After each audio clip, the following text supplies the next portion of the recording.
Hey, what's up guys? This is Anthony from Anthony's Customs, and the next review I want to do for you today is the DC Universe Classics Mattycollector Club Infinite Earth subscription exclusive. Try saying that without messing it up. I did it the first try. Anyway, this is the Rocket Red figure. He's an oversized figure and relatively unimpressive.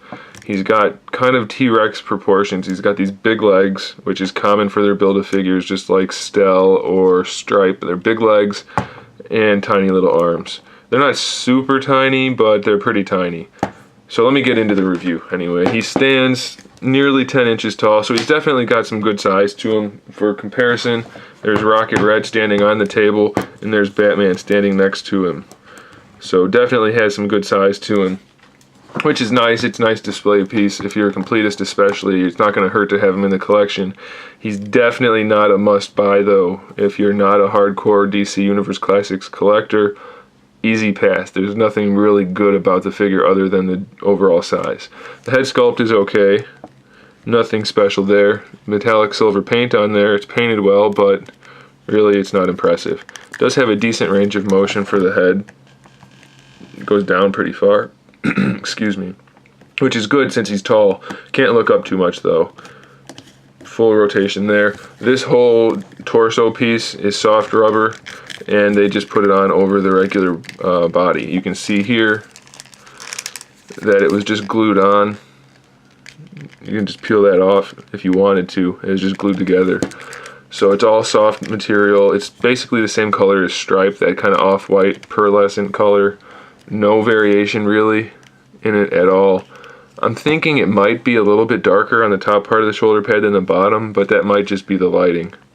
Either way, there's no accent painting other than the red there, the star, which isn't sculpted, and the O1, which isn't sculpted either. So it's pretty bland looking. Even though it's soft, it still, we'll just get that out of the way, it still restricts articulation pretty much. You can't do a whole lot with it. One thing I found weird is that the torso pops apart on mine fairly easily, like a Build-A-Figure almost, but it's okay. Anyway, he's got the ab crunch built in there. That's not impeded too much. You can't go too far forward, but it is there.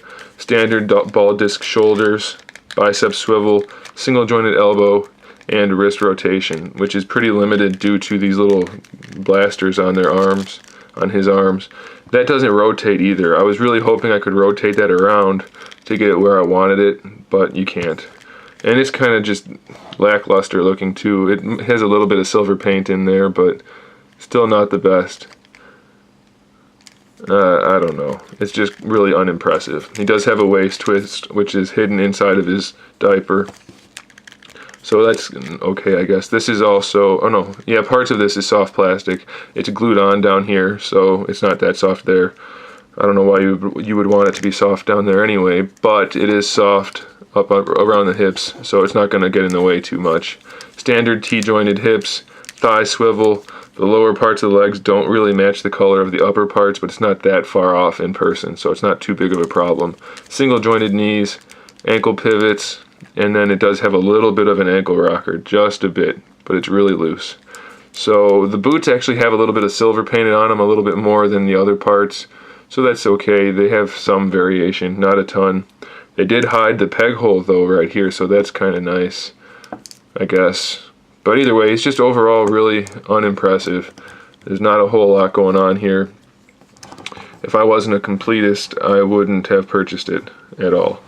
So I can't really recommend him. He's okay. You're not going to hate the figure, but you're not going to fall in love with it or particularly care for it too much.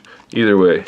So that's the review for the DC Universe Classics Club Infinite Earth Mattycollector subscription exclusive Rocket Red. Thanks for watching, guys. Stay tuned for the rest of my videos, and in the meantime, keep collecting.